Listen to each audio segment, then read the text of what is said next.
corporation, the bylaws would have to be the second most important document in a corporation.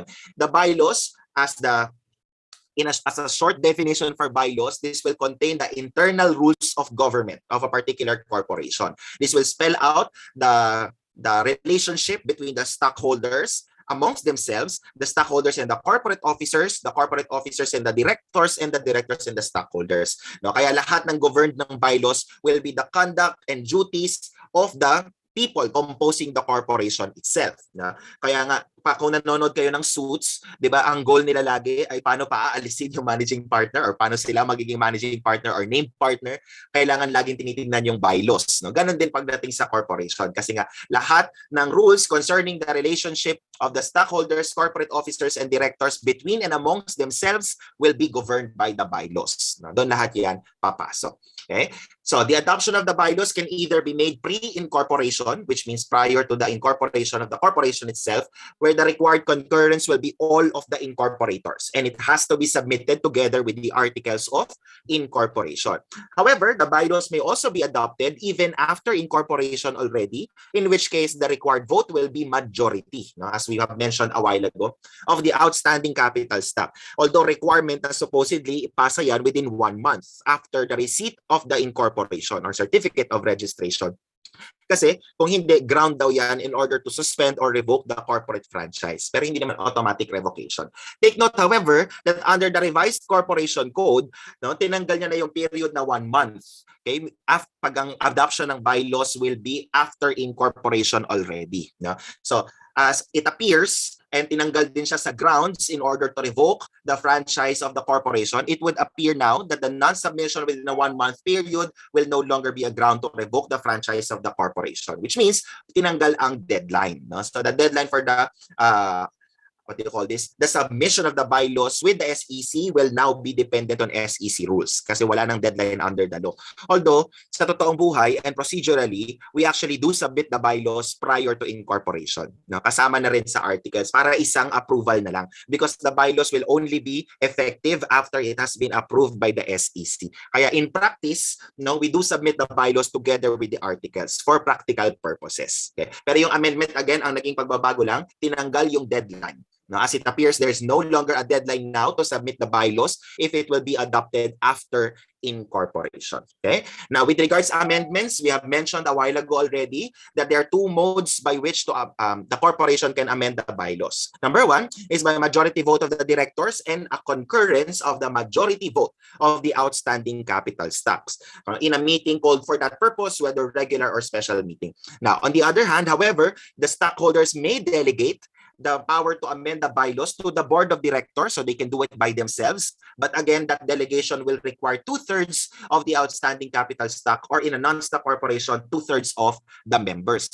Take note again, however, that the revocation of the delegated power to amend the bylaws would require majority only. Kaya nga, generally speaking, when you hear bylaws, whether adoption, amendment, general rule na tatandaan natin, majority lang ang vote na required. The only time that 2/3 will be the requirement will be if there is delegation of the power to amend to the board of directors. And the only time that you will hear all will be with regards pre-incorporation adoption. No? Kapag inadopt ang bylaws prior to incorporation. Pero otherwise, lahat involving the bylaws, majority vote.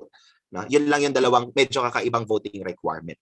Okay? So, yung meetings na tayo. So, in this discussion, pinag-side by side ko na yung requirements for directors and for stockholders meeting para we can highlight also the differences in the rules applicable to said meetings. So, unang-una, with regards the quorum requirement, majority for the directors, ganun din sa stockholders. Maraming nagtatanong dati, ano ba yung quorum? This is the minimum presence required in order to have a valid meeting to begin with. No? So, kung 9 ang directors mo, 5 ang required na nandun sa meeting in order for there to be a quorum. Kung walang quorum, walang kahit anong magiging valid meeting. Na? So, quorum will be the minimum presence required in order for there to be a valid meeting. Second, as to the date of the meeting, directors meeting is usually monthly unless it will be otherwise provided in the bylaws. Okay, but with regards to stockholders meeting, annual ang regular meeting na ito. Sabi nga natin, as a rule, it will be fixed in the bylaws, but now under the revised corporation code, if there is no date fixed in the bylaws, it will be after April 15. Dati ang wording niya as any day in April. Na ngayon after April 15. This presupposes, I suppose, no, that the that the annual financial statements are already available for purposes of presenting them to the stockholders. Well, sana true. Kasi pag kayo ay nag-work na sa auditing firm after yung pumasa ng CPA board or yung iba sa inyo na nag-work ngayon sa auditing firm no, while reviewing for the board exam, you will note na kahit April 15 na, ang dami pa rin changes. No? Minsan nga April 15, nagpapadala pa bigla ng bagong trial balance yung kliyente. No? Na medyo nakakairita. Although, yung April 15 normally medyo high supposedly na yung mode mo pagdating sa auditing firm. May mga pakain na nga yan eh, kasi big day talaga yan na supposedly most of the clients are already done with the financial statements kasi yan ang nagiging basis of filing ng income tax return. Now, in both cases, whether director or stockholders meeting, a special meeting may be called upon whenever it is deemed necessary. No, kaya nga special meeting ang tawag natin. Now, with regards to the notice requirement, the regular and special meeting for board of directors will require 2 days prior notice. Yan.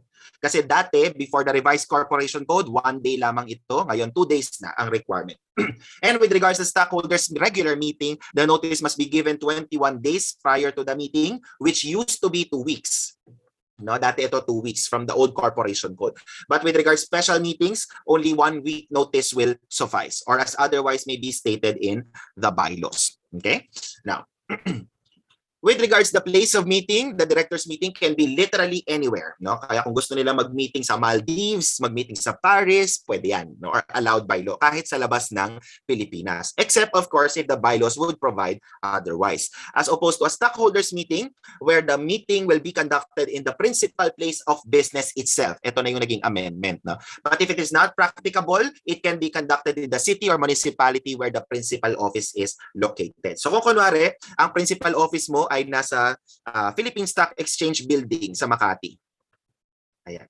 Saan magre-regular meeting ang stock or saan mag-meeting ang stockholder sa PSE building mismo, no? But if it is not practicable, maybe hindi kayo kasya doon sa principal office dahil sa sobrang dami ng stockholders, it can be conducted anywhere in NCR. Kasi for purposes of city or municipality, Metro Manila, Metro Cebu, and Metro Davao will be regarded as one city or municipality. So kung nag-meeting kunwari kayo sa QC, valid pa rin yung place of meeting na yan, no? Kasi nga it is considered one city or municipality yung buong Metro Manila. No? But again, only when it is not practicable to conduct the meeting in the principal place of business. Before the amendment, the place of meeting is the city or municipality where the principal office is located. Walang requirement na sa principal place of business muna. Na yun yung binago ng revised corporation code. Now, proxy voting is not allowed for directors or trustees because generally we are electing them because of their personal qualifications. Kaya hindi mo naman pwedeng ikaw muna sa'yo muna ang utak ko, attend ka ng meeting na ito. Hindi pwede, no? But with the stockholders, allowed na ngayon or allowed na even before naman yung voting by proxy for practical purposes lang din, no? Lalo na kung maliit lang naman ang shares mo, kukunti lang, no? At impractical na pupunta ka pa, baka hindi naman material. Pinapayagan na mag-proxy na lang. Mag-execute ka ng proxy in the form that may be required by the corporate secretary.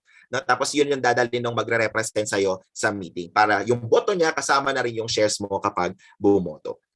Now, with the voting requirement, we have mentioned already for directors that as a rule, it will be majority of those present in the meeting as long as they constitute a quorum.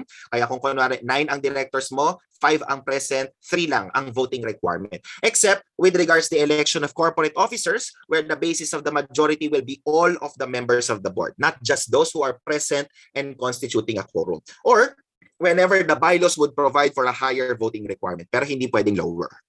Hindi pwedeng lower. The bylaws can provide for a higher voting requirement but not a lower voting requirement. Now, with regards to stockholders, we have already mentioned a while ago the required votes required, no? Depending on the specific actions that will require the stockholders' concurrence or votes. No? So, iba-iba, yan yung may 2/3, may majority. Okay? So, Now, under the law, and at least before the amendment of the revised corporation code, a meeting or a resolution adopted in a meeting will still be considered valid even if there is any defect with regards the conduct of the meeting if all the stockholders are present or duly represented in the said meeting. No? Kasi under the law, if all the proceedings that were had in a particular meeting, okay, will be valid even if the meeting was improperly held or called, provided all the stockholders or members are present or duly represented in the said meeting. Under the revised corporation code, however, the presence of the stockholder will not necessarily make the meeting valid already, okay, particularly if the purpose of his presence will only be to object to the validity of the meeting itself. So, normally ito nag-a-apply sa notice. So, kunwari, kung walang na-receive na notice ang stockholder, no, technically speaking, invalid na ang meeting or it was improperly called already because there was a stockholder or a group of stockholders that did not receive any notice. But if they are present in the meeting, it is considered already a waiver, no, of the lack of notice given to them because they are already there. Kaya magiging valid na rin yung mga resolution. Pero ngayon, under the revised corporation code, kung kaya nandun si stockholder or member sa meeting na yon is precisely to object to the validity of the calling of the meeting because of the lack of notice, hindi na magiging part ng rule. No? Kaya hindi na automatically valid just because the stockholder is there. Because the precise purpose of his presence would be to object to the validity of the meeting being called. Alright? So yan lang yung medyo material change din, which is actually nice. No? Kasi medyo logical. Isipin mo, pupunta ka lang naman talaga to object to the validity of the meeting, biglang counted na kagad yung attendance mo and valid na yung resolution just because you were there. No? Now, yeah, the notice to the meeting may be waived whether expressly or impliedly by any stockholder. Hindi nga lang pwede yung general waiver na lahat ng magiging meetings in the future, hindi ka na kailangan bigyan ng notice. No? Yung implied waiver, yung example natin kanina, kung nandun ka naman and the purpose of your presence was not to object, that would be implied waiver of the notice kung hindi ka man nakatanggap. No? So, that yun nga, the attendance in the meeting will be constituted as a waiver of the notice requirement except when the precise reason why the stockholder was present in the meeting was to object to its unlawful or improper calling of the meeting itself. So, yan lang yung naging change nga ng revised corporation code. Now, ito rin yung bagong concept na pinasok na revised corporation code, although hindi naman siya bago kasi nasa rules na rin talaga siya ng SEC and allowed na rin under the revised code of corporate governance is meetings or attending the meetings in absentia. Ang ibig sabihin lang, walang physical presence na yung stockholders doon sa meeting. They can either be there by remote communication or by Zoom, no?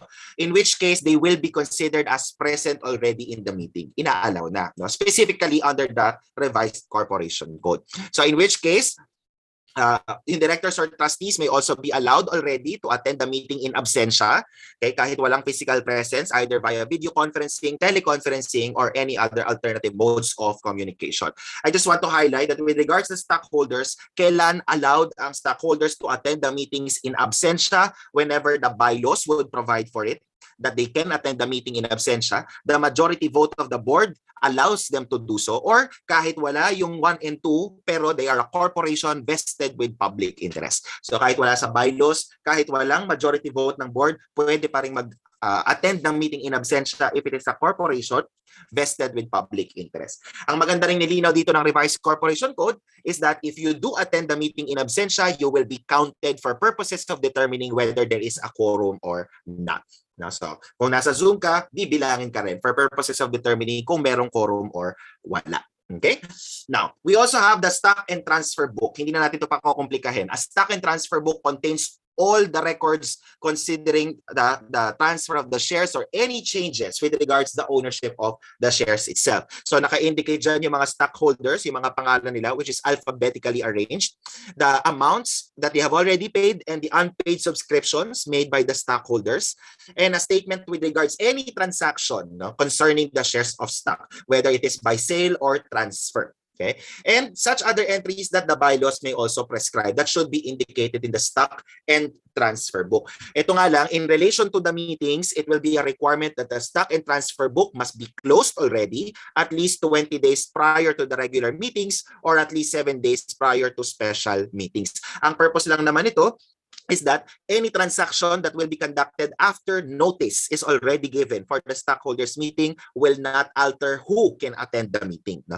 Kaya kung nasara na ang stock and transfer book, tsaka pa lang tinransfer ang shares of stock, yung transferor pa rin ang a-attend kasi siya pa rin ang nakalista as the stockholder in said stock and transfer book. No? Ito rin yung nagmamatter kung bakit kailangan pag nagbenta ka ng shares, kung over the counter man, kailangan mong bayaran ng capital gains tax sa BIR. No? Kasi under the law, a corporate secretary cannot transfer the title to the shares of stock to the transferee as if there is no e-car. No? Yung tinatawag na nating certificate authorizing registration. Kasi yun ang triggering document para baguhin yung entry doon sa stock and transfer book. And the one who maintains the stock and transfer book is generally the corporate secretary. The corporate secretary. Okay? Now, may concept din tayo ng reorganization, although under the corporation code, dahil wala nga pinag-uusapan dito, mergers and consolidation lamang. No, walang concept ng quasi-reorganization, recapitalization, hindi na yan kino-cover ng corporation code. So a merger will be the union of two corporations where there will be one surviving corporation and another one that is called the absorbed corporation. In this case, the two corporations will be merged into one, and all the rights, properties, and obligations of the absorbed corporation, as the name will suggest, will be transferred to the other corporation that will be called the surviving corp. Kaya nga ang formula, in order to remember what constitutes a merger, will be A plus B equals A, where A will be called the surviving corporation and B will be called the absorbed corporation. Ayan. Kasi lahat ng properties and assets niya will be transferred to one entity na lang, which is the surviving corp. Although ito hindi naman komplikado pagdating sa inyo, no? Kasi nga, imagine, in the revised curriculum for BS Accountancy, there is now a 3-unit subject called Accounting for Business Combination. Di ba? Dati part lang siya ng advanced accounting. Ngayon, separate subject na siya under the revised curriculum. On the other hand, in a consolidation, this will also involve 2 or more corporations that will join together. Yun nga lang, parehong mawawala yung constituent corporations because there will be a new corporation that will be created. Kaya nga ang formula dito will be A plus B equals C, where C will be called the consolidated corporation, and A and B are referred to as the constituent corporations. And as a rule, A and B will cease to exist or will be dissolved because all their rights, properties, and assets and obligations will be transferred already to the newly formed consolidated corporation. Okay? Now, ito lang naman ang hindi na kino-cover pagdating sa ADVAC or sa AFAR for that matter, yung procedure under the revised corporation code. So in both corporations involved in the merger or consolidation na magmi-meeting, they will have to have a plan that will be approved by the board of directors or the board of trustees. Both of them now will separately prepare their merger or plan of merger or plan of consolidation. Okay? Now, pagkatapos niyan, the plan will then be presented to the stockholders, which will now require concurrence of the 2/3 of the outstanding capital stock or 2/3 of the members in case of non-stock corporations. Kaya nga kasama yung mergers and consolidation doon sa listahan natin ng nagre-require ng 2/3 concurrence. Now, once it is approved by the stockholders as well, then, ayun nga, yung may notice requirement lang, for the meeting where the stockholders will provide their concurrence. No? Ang naging amendment lang dito is that the calling of the meeting or the notice requirement will now be similar to whether it is a regular or special meeting. So either 21 days or 7 days, depending kung special or regular meeting yung stockholders meeting. No? From 2 weeks prior to the amendment of the revised corporation code. Now, once again that there is already an approval from the stockholders, magkakaroon na ngayon ng tinatawag na articles of merger or consolidation that will be made by the involved corporation. It will be signed by the president or the vice president of either of both corporations and certified by their corporate secretary or assistant corporate secretary.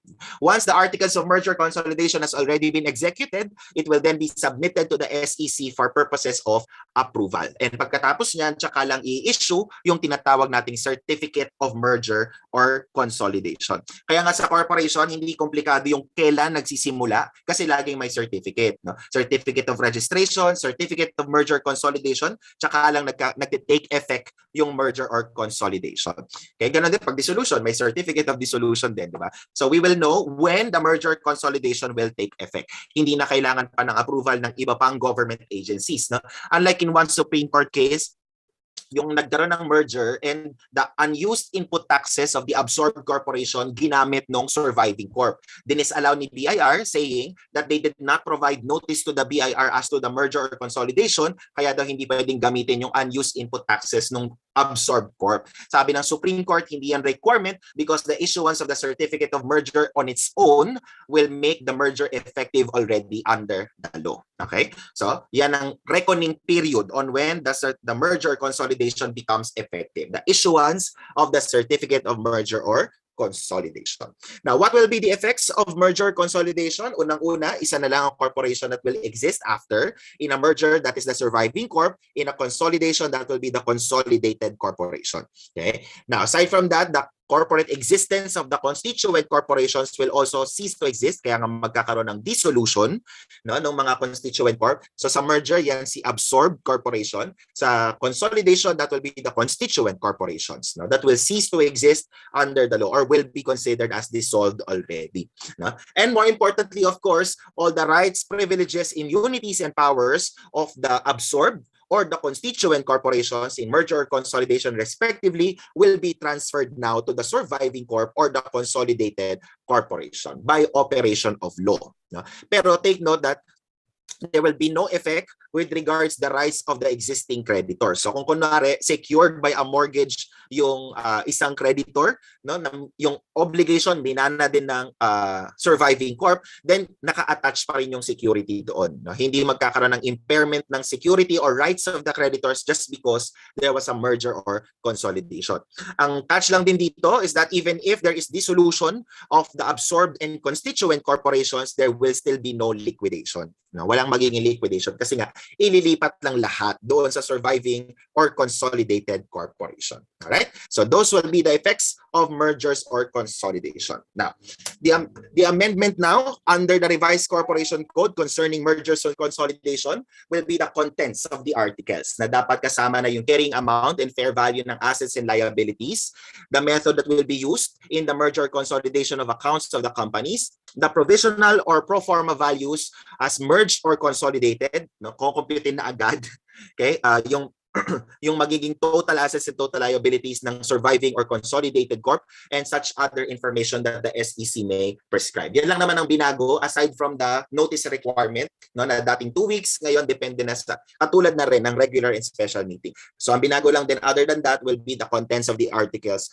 of merger or consolidation. Okay? So let's take this particular poll questions relative to what we have covered. So the delegation to amend the bylaws would require blank vote of the stockholders while its revocation would require blank vote. Medyo in-highlight natin ito na paulit-ulit, no, para sigurado tayong tanda natin. Kasi natanong na rin ito sa board exam before.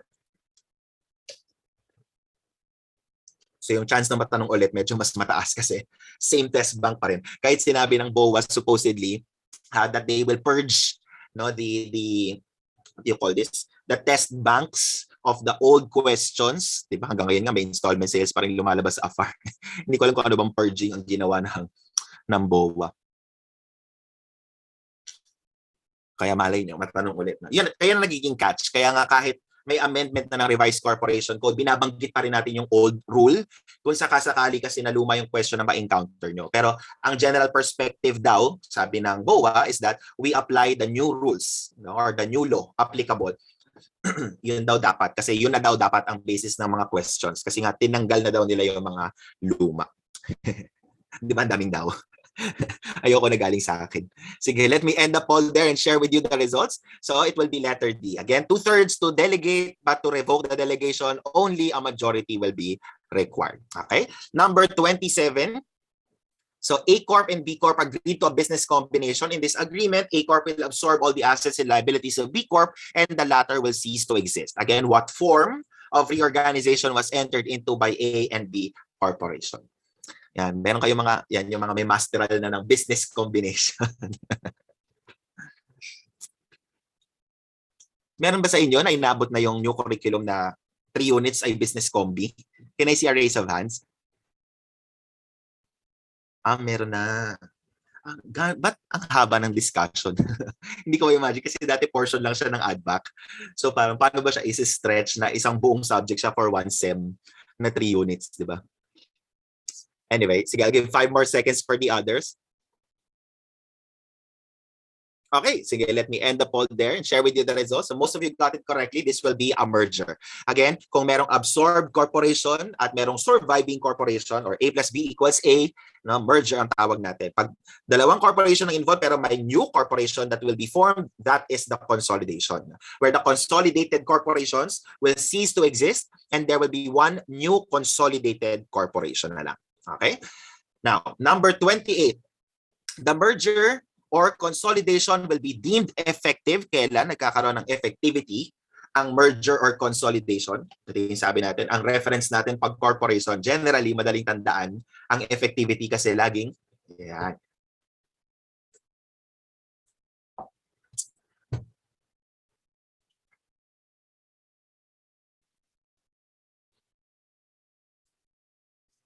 Okay, sige, let me give 10 more seconds for the others. Yung iba hindi talaga nagsasagot mo. Although hindi naman namin nakikita. Pero sayang eh.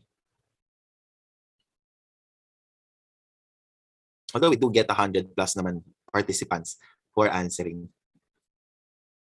Sige, let me end the poll there and share with you the results. So again, it will be upon the issuance of the certificate of merger or consolidation coming from the SEC. No, yan ang ating reckoning period on when the merger or consolidation is deemed effective already. Ayan.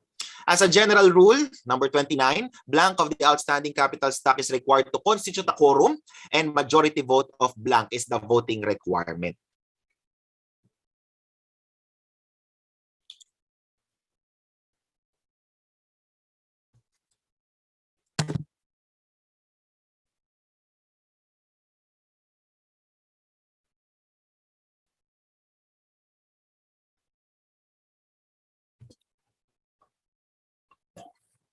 Okay, 10 more seconds for the others to answer.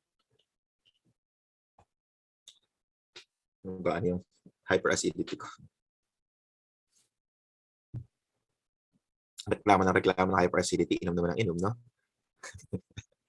Sige, let me end the poll there and share with you the results. So the answer will be letter B. No? Again, ang basis natin for the quorum will be majority for either board of directors or the stockholders meeting. Yung presence required, majority ng outstanding capital stock. Kaya kung kunwari ako stockholder, 51% ang hawak ko, pagdating ko sa meeting, quorum na. Literally, kasi ang basis nga is outstanding capital stock. And as a rule also, we follow those present and constituting a quorum with regards the 2/3 majority voting requirement that we have mentioned a while ago. Kasi it would be illogical to require, for example, sa removal ng directors. No? It would be illogical for the law to require a majority of the stockholders to call a meeting, and if the majority would be present, eventually to require 2/3 of all the outstanding capital stock. Di ba? Paano mo makukuha yung 2/3 vote kung majority lang yung nandun? Kaya ang basis din natin in determining whether the vote required was obtained will be only those who are present and constituting a quorum. Na-share ko ba yung results? Yeah, I did. Yeah. So letter B will be our answer. Number 30. Ayan. The regular meeting of blank are to be held, regular meetings of blank are to be held on a monthly basis. Ayan.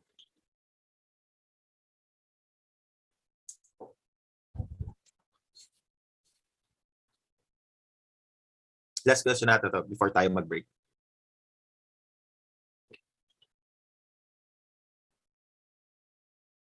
Ano yan pag kunwari nasi CR kayo, no? Iihi kayo, ganyan, tapos nagkaklase, tapos dadalhin nyo na lang yung laptop or cellphone nyo sa CR? Na-curious ako bigla. Kasi pag ako nasa Zoom meeting, iniiwan ko talaga yung meeting if I have to go to the toilet. Lumilipat sa phone, tapos dadalhin sa CR. May Arinola. Yun, handa. Handa yung Arinola. Lakas makalola. Lilipat. Oo naman yung tinitiis, Maritcho, baka magkasakit ka pa. Grabe yung loudspeaker. Genty, binabati ko nga pala yung mga kasama mo dyan sa bahay na naririnig din ako kasi naka-loudspeaker. Binabati ko kayo. Magandang umaga. Iiwan, sir. Yun nga ang problema kasi, di ba, pagbalik mo, baka hindi mo na mahabol yung discussion. Okay, yun, so siya si Jadelyn. Oh. Bluetooth earphones. May detail pa. Pag nag-number 2. Sige, let me end the poll there and share with you the results. Of course, this will be the board of directors. Stockholders of a stock corporation and members of a non-stock corporation generally have annual meetings. Annual ang kanilang regular meetings. Board of directors lang yung generally monthly unless otherwise required by the bylaws. All right? So let's take again our second break before we continue with non-stock corporations. Okay? Break. Okay, pinupunta po natin ng K-pop with our few remaining topics for corporations. So we are now in non-stock corporations. As we have already defined it at the outset, no, so from the beginning, we mentioned that this is a corporation that is not authorized to distribute dividends. Generally speaking, as a rule, no, lahat ng pinag-usapan na natin tungkol sa ordinary stock corporation will be equally applicable also to a non-stock corporation. Okay? Yun nga lang ang pinagkaiba primarily is that they are not authorized to distribute dividends to its members, trustees, or officers. Whatever profit that they may be deriving, okay, well, as a rule, should be reincorporated into the corporation for furthering the purpose or purposes for which the corporation was organized, but cannot be distributed to its own members. No? So as we have mentioned, the provisions governing ordinary stock corporations will be applicable as well to non-stock corporations except the differences that we will be mentioning now. No? So unang-unang pinagkaiba nga as to the purpose, generally a stock corporation will be for profit, but don't confuse it that a non-stock corporation cannot be for profit. Pwede rin. No? Yun nga lang, they are normally organized for purposes other than for profit. So it can be charitable, it can be religious, it can be educational, professional, cultural, scientific, or any other purposes other than for profit. Pero pwede rin naman for profit. No? Yun nga lang, example natin dyan will be schools, non-stock corporations yan. If they are not for profit, then they will be non-stock, non-profit. No? But if they are privately owned, they can be a non-stock proprietary educational institution. Pwede naman. The for-profit part is not really what defines a non-stock corporation or a stock corporation. So meron din tayong PICPA, no? To which all of you will be members kapag kayo ay pumasa na sa board exam. Ayan, lagi pinapromote ni Sir Flong. Sama kayo sa NACPAE. Ayan, for academe or for education. Yan, non-stock corporation din yan kasi supposedly the primary purpose will be for the regulation of its members. No? So, other than that, the distribution of dividends, as we have mentioned, pwede sa stock corporations, sa non-stock corporation, hindi pwede. Kung kumikita man ng non-stock corporation and whatever money they receive will be reincorporated into the corporation to further the purpose for which it was incorporated. Now, also a difference between the two will be with regards to the terms of office. Now, 1 year ang director sa stock corporation until their successor will be elected and qualified. But in a non-stock corporation, generally, the term of the trustees will be 3 years. Ang bago lang dito is that wala na yung tinatawag nating staggered term. Wala na yung tinatawag na staggered term. Kasi dati, may requirement pa, supposedly, in a non-stock corporation that 1/3 of the trustees must have a term that will expire on an annual basis. So kung kunwari, 15 ang iyong trustees, 5 ang mag-expire every year. No? So, para magkaroon pa rin ng annual election of trustees. Pero tinanggal na nga yan under the revised corporation code. So as it stands, a non-stock corporation's trustees will have a general term of 3 years or until their replacement will also be elected and qualified.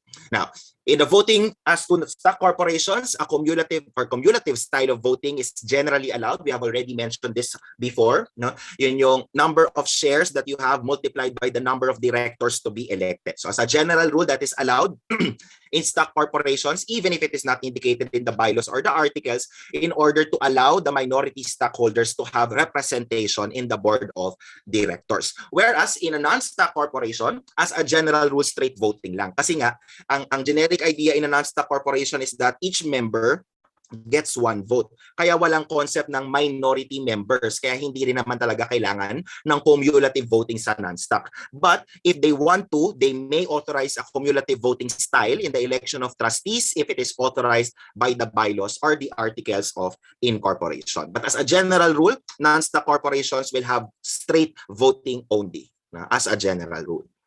Now, with regards to the manner of voting, under the wordings of the law, in a stock corporation, it can either be in person or by proxy, but in a non-stock corporation, even before the revised corporation code, they are already allowed to do the voting by mail or other similar means that may be authorized by the bylaws. But mind you, under the revised corporation code, the stockholders or the members are now allowed to attend via remote communication or in absentia. Applicable yan to both members and stockholders.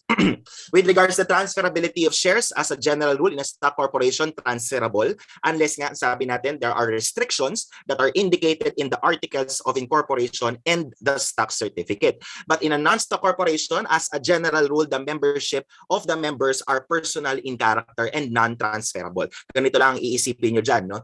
Kung kunwari ang membership sa PICPA would require you to be a CPA, kapag ikaw ay namatay, hindi pwedeng manahin ng anak mo yung membership mo sa PICPA. No? Kasi nga may personal qualifications involved, kaya hindi siya generally transferable, no? Unlike stocks in a stock corporation. But of course, the articles or the bylaws of the non-stock corporation may allow the transferability of the shares, okay, or the membership for that matter. Kasi hindi naman lahat may personal qualification. So kunwari, yung membership mo is in yung mga rich man's club, rich people's clubs, no? So yung mga Manila Polo Club, ganyan, or yung mga Wakwak Country Club, kung nandiyan ang membership mo, the articles or the bylaws may provide for their transferability, considering that hindi naman kino-consider doon yung personal qualifications, unlike yung mga professional organizations like the PICPA.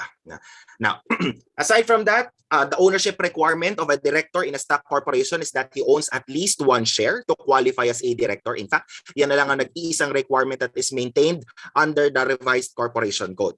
But in a non-stock corporation, required din si trustee na maging member, but under the revised corporation code, independent trustees are not required to be a member. But in a stock corporation, even independent directors must own at least one share. No? Kaya nagkakaiba sila with regards that matter.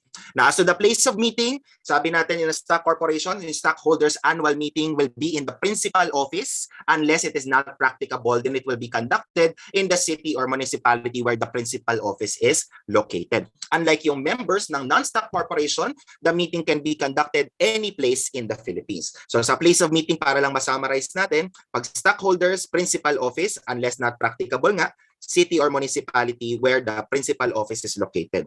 Pag members ng non-stock corporation, it will be any place, pero ang requirement dito dapat within the Philippines. Kapag directors or trustees for that matter, it is anywhere. Okay? Even outside the Philippines. Except of course if the bylaws would provide otherwise. Yan yung sa places of meeting with regards to these three meeting attendees, no? As to the place of meeting. Okay? Now, with regards to a closed corporation, there are three mandatory provisions in the articles of incorporation that must be indicated in the articles in order to qualify as a closed corporation. So, una, dapat may limited number of persons lamang that are allowed to hold shares of stocks in any class, no, not exceeding 20. Pangalawa, they will be subject to one or more specified restrictions with regards to the transfers of the shares of stock. And third, that they are prohibited from listing in any stock exchange or making any public offering of the shares of stock. Take note again, these are mandatory provisions. That's why the absence of any one of them will disqualify a closed corporation from being such. Kaya medyo iba yung concept. Sa tax, meron tayong concept ng closely held corporation. Iba yan sa closed corporation ng corporation code. Kasi itong tatlo ay required to be a closed corporation. Pero for tax purposes, pwede kang maging closely held basta lang not exceeding 20 yung stockholders mo. No? Pero dito, required pa yung two other provisions to qualify as such. Okay? Now, take note, however, that a closed corporation will not be considered a closed corporation if there is another corporation owning it, no, the 2/3 of its outstanding capital stock, which is not a closed corporation. So, dalawang corp ang pinag-uusapan dito. So, si A Corp is not a closed corporation. Si B Corp, kahit less than 20 ang kanyang stockholders and meron siya ng other provisions, hindi rin i-consider as a closed corp. Kasi 2/3 ang ownership ni A Corp and si A Corp ay hindi closed corporation. So under the law, hindi magiging considered as a closed corporation si B Corporation. Kahit pa yung tatlong provisions na yon ay nasa articles of incorporation niya. So as a rule, okay, however, no, corporations, there are certain industries which are not allowed to incorporate as a closed corporation because they are imbued with public interest. Kaya dapat merong public ownership sa kanilang shares of stock. So this is the list provided under the law, although the NEDA, the National Economic Development Authority of the Philippines, is allowed or authorized to include other industries as they may eventually determine are vested with public interest that cannot be formed as a closed corporation. So for now, ito ang ating listahan. So kasama dyan ang mining companies, oil companies, stock exchanges, banks, insurance companies, public utility, and educational institutions. So all these entities may not incorporate as a closed corporation because the very reason for that is they are vested with public interest. Kaya nga dapat merong public ownership involved. Okay? Now, As a rule also, we follow all the rules applicable to ordinary stock corporations whenever we talk about a closed corp, except for what we will be discussing here. No? Yung mga instances dito na specified na mayroong differences, yun lang yung instances na hindi applicable yung rules ng ordinary stock corporation sa closed corp. So unang-una dyan will be with regards to the number of stockholders. Kasi sabi nga natin, specified dapat yung number of stockholders ni closed corporation not to exceed 20. In an ordinary stock corporation, there is no such limitation. Your stockholders can be as many as 1,000, 100,000, or 1 million. I think sa PLDT, diba, parang pag ikaw ay may subscription, automatic stockholder ka rin. So imagine how many people are stockholders of PLDT. Second, with regards the transferability of the shares, in a closed corporation, it is required to have specific restrictions. Sabi nga natin yan, dapat indicated in the articles, in the bylaws, and in the certificate of stock. Hindi katulad sa ordinary stock corporation, generally walang restrictions unless it is indicated in the articles and in the certificate of stock. Pero sa closed, required. Sa ordinary stock, hindi required pero pwedeng magkaroon.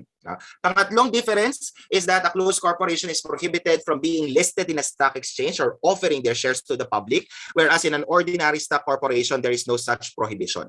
Kaya if the ordinary stock corporation would enter into what we call an initial public offering, in which case their shares will be listed in a stock exchange, ang nagiging tawag lang sa kanya will be a publicly listed corporation.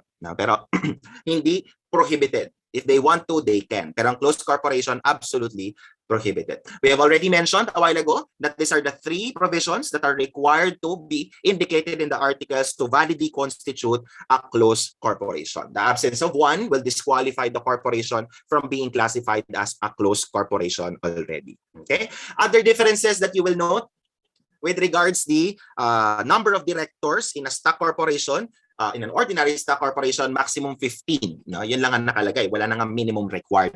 But in a closed corporation, the stockholders can directly manage the business. So in effect, if the stockholders can directly manage the business, it would appear that there will be at least, or there would be a maximum of 20 directors. No? Kasi if the stockholders will directly manage the business, they will be liable in the same manner as directors. No? Kasi ganun yung counterpart ng kanilang function. So effectively, pwedeng magkaroon up to 20 directors pag closed corporation. Okay, yun nga with regards to liability also, or the shares rather of the closed corporation, you can provide for classification of the shares. Okay, pwede kang magkaroon ng Class A shares na pwede lang for the immediate family members lang ang pwedeng maghawak. Pwede kang magkaroon ng Class B shares that will be for the extended family. Ayan. Pwede kang magkaroon ng Class C shares na gusto mong i-issue para sa mga close friends ng family. Pwede mag-classify ng shares within the closed corporation itself. In an ordinary stock corporation, generally walang ganyang classifications. And there will be no restrictions in cumulative voting. Kasi kung magkaroon man ng ganitong classification sa closed corporation, pwede nilang ilagay sa kanilang articles or sa bylaws na 3 of the 5 directors will be elected by Class A shares only, 1 will be for Class B shares, and 1 will be for Class C shares. Kaya effectively, the cumulative voting will be restricted in a sense. No? In a sense, kasi nagkakaroon ng classification ng shares. Pero again, dapat nasa articles and sa bylaws yung classification ng shares na yan. No? And also the restriction with regards to the cumulative voting. Now, in a closed corporation, the articles or the bylaws may also provide that the stockholders will directly appoint the corporate officers, whereas in an ordinary stock corporation, the officers are always elected by the board of directors. In a closed corporation, pwedeng diretsyo ng stockholders ang mag-e-elect. Now, another difference will be with regards to restrictions kasi sabi natin sa ordinary stock corp, no, dapat articles at stock certificate naka-indicate yung restrictions and preferences in order to be valid and binding. But in a closed corporation, it must be in the articles, in the stock certificate, and at the same time indicated also in the bylaws in order for the restrictions to be binding. Now, with regards to the preemptive rights, there are 4 grounds to deny the preemptive right of a stock corporation or an ordinary stock corporation, which we have mentioned earlier. No? So, yung minimum public ownership requirement, acquisition ng property, to pay contractually existing debt, and whenever it is denied under the articles. But in a closed corporation, we can refer to the preemptive right of the stockholders as broader, if not absolute. Kasi nga, any issuance, they can exercise the preemptive right. No? Walang magiging restriction with regards to the exercise. Also, with regards the appraisal right, which we have mentioned a while ago, there are 4 specific grounds only when you can exercise the appraisal right in an ordinary stock corporation. Pero sabi nga natin, in a closed corporation, the appraisal right of the stockholder is broader if not absolute. No? Kasi nga, it can be exercised by the stockholder for any reason. Okay, kaya kahit palitan lang ang pangalan ng corporation, dagdagan ng board of directors at ayaw niyang mag-agree, pwede na siyang mag-exercise ng appraisal right. Sa ordinary stock, very specific grounds lamang na nabanggit natin kanina. Okay? So that will be with regards a closed corporation. Now, under the revised corporation code, an entirely new type of corporation has been created, which is a one-person corporation. This can be incorporated by a person, a natural person, or an individual, by a trust, or by an estate, who will be the sole stockholder, okay, with regards the corporation. Now, there's an entire new chapter, which is chapter 3, that will govern one-person corporation. But for all other instances not covered by chapter 3, the rules that we have covered for ordinary stock corporation will be applicable. I think at the outset, kaya lang nagkaroon ng one-person corp, no? Kasi ang naging practice naman talaga before ng mga tao ay gagawa sila ng corporation na ma-meet lang yung minimum 5 incorporators before, no? Before the revised corporation code. Nag-a-assign lang sila ng shares sa ibang tao who have no real power or voting rights. No? Kaya ang tawag lang sa kanila ay nominal stockholders para lang magkaroon ng para ma-meet lang yung requirement na minimum 5 ang incorporators. So to do away with that, sabi ng Congress, total, isa lang naman talaga ang taong totoong may-ari ng corporation, di gawa na tayo ng one-person corporation. Kasi yung iba, they still want the limited liability applicable to a corporation. Kaya ma-meet lang yung requirement kahit wala naman talagang binigay na investment ng ibang stockholders, nagkakaroon ng share sa pangalan nila para lang masabing 5 tao ang bumuo kahit ang totoong may-ari ay iisa lamang. No? So meron na tayong concept ngayon ng one-person corporation. So it is a requirement under the law that the name of the corporation must contain the letters OPC, no? In order to apprise third parties that they are transacting with a one-person corporation. Kasi baka yung iba wary pa rin sa idea na iisa lang ang stockholder pero limited liability applies to them. No? Kasi meron ding separate juridical personality si one-person corp. Kahit nag-iisa lang kanyang stockholder who is also the sole director and also the sole or also automatically the president. Automatically the president. Now, there are 3 things which will not be applicable anymore to a one-person corporation, and that will include the authorized capital stock kasi nga lahat naman ng shares or the single share kung sakasakali is owned only by one person. Hindi na rin applicable ang bylaws kasi sabi natin the bylaws will be the internal rules of government that will govern the relationship between and among the stockholders, corporate officers, and directors. Pero dahil nag-iisa lang naman si stockholder, siya din ang director, and siya rin kagad ang president, hindi niya kailangan ng rules to govern paano niya aawayin ang sarili niya. Kung aawayin niya ang sarili niya, hindi niya na kailangan ng bylaws para dyan. Kanya-kanyang trip na yan. And also, hindi rin applicable sa one-person corporation, yung tinatawag nating minutes of the meeting. No? In that case, ang kailangan lang ay merong resolutions that are recorded in what we call a minutes book. No? Kasi yung minutes of the meetings would detail what are the decisions that are, what do you call this, that the directors have come up with, no, and the voting that happened, even the deliberations sometimes. No? Kaya hindi kailangan ni sole stockholder na meron pa siyang record kung paano siya nag-brainstorm mag-isa, di ba? Yun lang naman yung idea. Kung kinakausap niya yung sarili niya bago siya mag-decide, hindi niya kailangang isulat anong sinabi ko sa sarili ko, no? Kaya resolution na lang kung ano yung naging decision, which will be recorded in a minutes book, no? So more like the minutes book will be a summary of all the resolutions adopted by the sole stockholder. Kaya logical lang yung tatlong yan kung bakit hindi required dahil nga nag-iisa lang ang stockholder mo who is also the sole director and also automatically the president of the corporation.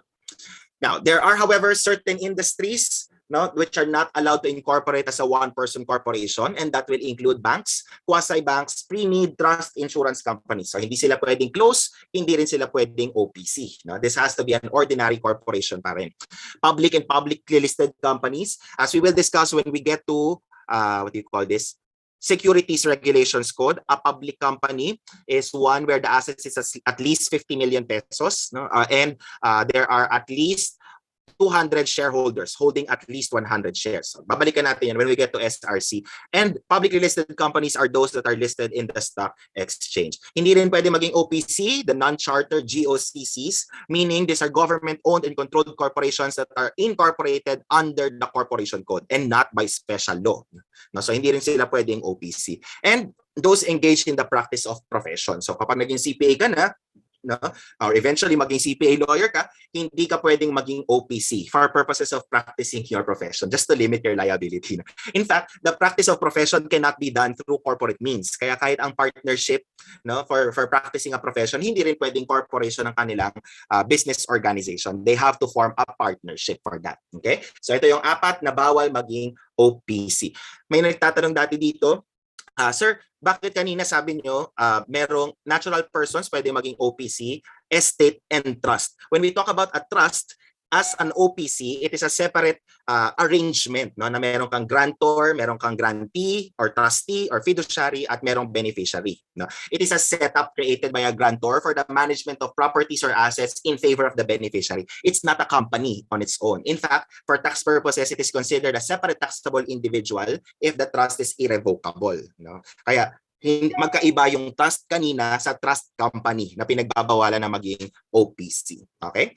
Now, the articles of incorporation of an OPC, required pa rin na magkaroon ng articles, will state that it is an one-person corporation and will contain all the contents that we have mentioned also for an ordinary stock corporation. Kailangan lang dagdagan the information related to the trustee, if it is a trust that you are creating the OPC for, or the name of the administrator or executor if you are creating an OPC for an estate. No? Kasi ito, kunwari may namatay, no, tapos marami siyang ari-arian, pero matagal ang processing ng distribution ng kanyang estate, the heirs may opt to incorporate the estate as a one-person corporation for purposes of management of the properties and the payment of the liabilities of the estate. So kung sino man yung executor, administrator ng estate, or yung trustee ng trust, no, sila yung information related to them like names, nationality, and residence must be indicated also in the articles. Kailangan din nakalagay sa articles ni OPC yung information related to the nominee and the alternate nominee, as we will discuss in a while. But at the outset, the nominee replaces the single stockholder or the sole stockholder in the event of death or permanent disability. Pag wala namang nominee or unqualified or ayaw niyang mag-take up ng responsibilities ng nominee, si alternate nominee ang papalit. So yung information din nila must be indicated in the OPC. Okay? Now, with regards to corporate officers, sabi natin, automatically the sole stockholder will also be the sole director and automatically be considered the president of the corporation. Within 15 days from the issuance of the certificate of incorporation, the OPC will appoint a treasurer, corporate secretary, and such other officers as it may deem necessary. Within 5 days from that appointment, they have to provide another notice to the SEC regarding the appointment of the corporate officers. Siyempre, si sole stockholder, sole director na rin ang nag-appoint niyan. Hindi na kailangan pa yung majority of all the members of the board kasi iisa lang ang director. Now, as to concurrent positions, nasabi natin in an ordinary stock corporation, si president bawal maging secretary, si president bawal maging treasurer. Pagdating dito sa OPC, hindi pa rin pwedeng maging corporate secretary si president. Kasi nga, there are specific functions of the corporate secretary indicated in the law that will be performed or that cannot be performed if the sole stockholder or president becomes dead or permanently disabled. Kaya hindi pa rin siya pwedeng maging corporate secretary. But under the law, pinapayagan na siyang maging treasurer. Although there are 2 requirements here in order to validly appoint the sole president or the president as the treasurer as well. Number 1, there must be a bond that will be given to the SEC that with regards to the amount, SEC will be the one to determine it, and a written undertaking that the president, who will also be functioning as the treasurer, will faithfully administer the funds of the corporation as treasurer and to disburse, invest in accordance only with the articles as approved by the SEC. So pwede na, no, kapag OPC subject to 2 requirements. Okay? So ano ba yung functions ni corporate secretary? Bakit bawal si president na maging corporate secretary pa rin ng one-person corporation? Number 1, maintenance of the minutes books and or records of the corporation. Notify the nominee or alternate nominee in case of death or incapacity of the sole stockholder no later than 5 days from the occurrence. Ito actually yung function, I suppose, no, na kaya pinagbabawal si president maging corporate secretary. Kasi 'di ba, kung namatay na si president na sole stockholder, paano niya i-inform si nominee or si alternate nominee? Ganon din yung makikipag-notify sa SEC, di ba? So, meron siyang video recording. Sasabihin niya sa nominee, alternate nominee and SEC, kung napapanood nyo ito, wala na ako. Kaya hindi pwede, no? Na so president siya rin ang corporate secretary kasi nga yung mga functions na yan hindi niya pwedeng gawin pag siya ay patay na or permanently incapacitated, di ba? Yun lang ang logic behind that. Or to call the nominee or alternate nominee and the known legal heirs to a meeting and advise the legal heirs with regards to the election of a new director or the amendment of the articles and other ancillary or consequential matters, including the conversion of the OPC to an ordinary stock corporation should the heirs decide to do so. Okay, kasama na doon yung mga options na ibibigay niya. Alright? Now, as we have mentioned, there is a designated nominee and alternate nominee that must be indicated in the articles of incorporation who will exercise the corporate powers and manage the corporation's affairs in the event of death or incapacity of the sole stockholder. Para lang magkakaroon ng continuity with regards the management of the corporation. So the articles will indicate the name, residence address, and contact details para alam din ni corporate secretary saan sila padadalhan ng notice kapag namatay na or incapacitated si sole stockholder. Including also, the articles will indicate the extent and the limitations of the authority of the nominee and alternate nominee. Now, before they can be validly elected as a nominee or alternate nominee, it is a requirement under the law that they must provide a written consent, okay, that will be attached to the application to incorporate the OPC. But nevertheless, they may file for a withdrawal of that written consent before the death or incapacity of the sole stockholder. Pero additional requirement ito, no, na applicable sa nominee and alternate nominee.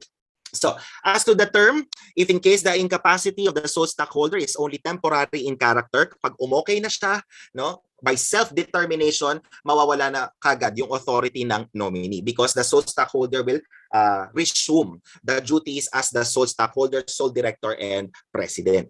If, however, the cause of the vacancy, as we may call it, no, for the sole stockholder is death or permanent incapacity, then the term of the authority of the nominee will be until the legal heirs of the single stockholder has already been legally determined. And eventually, they have already agreed that the estate itself of the deceased stockholder will be the single stockholder of the OPC. So, medyo limitado lang din yung term kung kailan sila magmamanage ng affairs. The alternate nominee, on the other hand, will be the one sitting as a director and manage the affairs of the corporation in case the nominee, the original nominee, is unable to, incapacitated, is already dead, or refuses to discharge the functions of the nominee, which is to act as a director or manage the corporate affairs. And only for the same term and under the same conditions that we have mentioned that are applicable to the nominee. Now, the single stockholder at any time may change the nominee or alternate nominee by submitting the names of the new ones to the SEC with the written consent, as we have mentioned a while ago, but hindi na kailangan pang i-amend si articles, no, kung babaguhin lang si nominee and alternate nominee.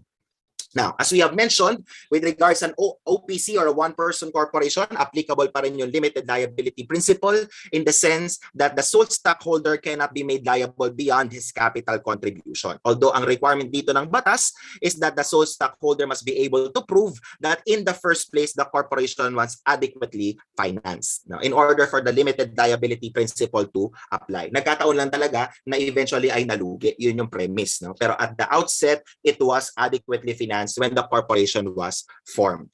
Okay?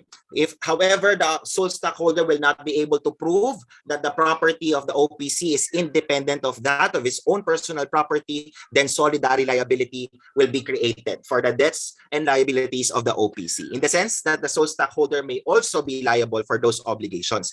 Kaya dapat hiwalay ang books of accounts ni sole stockholder for his personal affairs and hiwalay din ang books of accounts ni OPC. Now, in order to prove or in order for the limited liability to attach. Nevertheless, since we have the concept of separate and juridical personality for the OPC, applicable din syempre yung piercing the veil of corporate entity whenever the legal fiction of separate juridical personality is being used for unlawful activities. No? Pwede rin namang mag-apply yan. Okay? Kaya nga, for tax purposes din, an OPC or a one-person corporation is taxable as a corporation, no? Under the CREATE law. Kasi nga, applicable din yung corporate entity theory sa one-person corporation. Okay? Now, we've mentioned conversion already. So dito ordinary corporation to OPC. One of the reasons for that is when a single stockholder acquires all of the shares in an ordinary corporation. In which case, dahil nag-iisa na lang siya na may-ari ng lahat ng stocks, pwede na siyang pumunta sa SEC para mag-apply to convert the ordinary corp into a one-person corporation. If once it is approved, meron pa ring certificate of filing the amended articles that will reflect such conversion, and yun din ang reckoning period natin ng effectivity ng conversion. Okay? The OPC converted from the ordinary corporation will be responsible for all the outstanding liabilities of the ordinary corp. Kasi literally, nagbago lang yung form, but it is technically the same entity that entered into those liabilities. Now, pwede rin ma-convert from OPC to ordinary corporation. One such instance, yun nga kapag may namatay na si sole stockholder at marami siyang heirs. No? The option of the heirs will be either to make the estate the sole stockholder, or kung na-distribute naman na ang kanilang mga shares sa estate, pwedeng sila na ang maging stockholder ng corporation. But they'll have to notify the SEC within 60 days from the occurrence of the reason why they will convert from OPC to ordinary, and magkakaroon din ng separate certificate of incorporation that will reflect such conversion. Ayan, yung death nga. So, ang premise yun, kunwari si X ang sole stockholder, si A, B at C ang mga tagapagmana niya, no? And they decided that instead the OPC being dissolved, they will be the stockholders of the corporation itself. So dahil tatlo na sila na stockholders, kailangan na itong i-convert into an ordinary corporation. Ganyan lang ang nagiging consequence. You'll just have to take note here that the period to notify the SEC with regards to the decision of the heirs to convert the OPC to ordinary corp has to be given within a 60-day period. Okay. Now, same with the conversion earlier from ordinary to OPC, extension lang din yung converted ordinary corp, kaya it will be the one responsible for the outstanding obligations of the OPC prior to its conversion. No? Kaya parang continuation lang, pero wala namang na-create na bagong entity for purposes of establishing liability. Okay, so let's take these poll questions before we end our class today. So the following does not apply to a one-person corporation except. Ayan.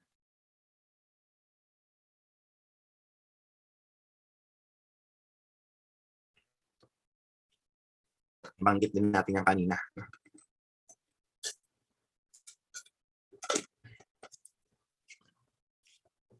Okay, sige. Let me end the poll there and share with you the results. So the correct answer is letter A. Meron pa ring article si OPC. In fact, meron lang additional details that has to be provided, such as the information related to the nominee and the alternate nominee, as well as the information related to the trustee, if it is a trust, or the executor administrator in case of an estate. But otherwise, meron pa ring articles of incorporation.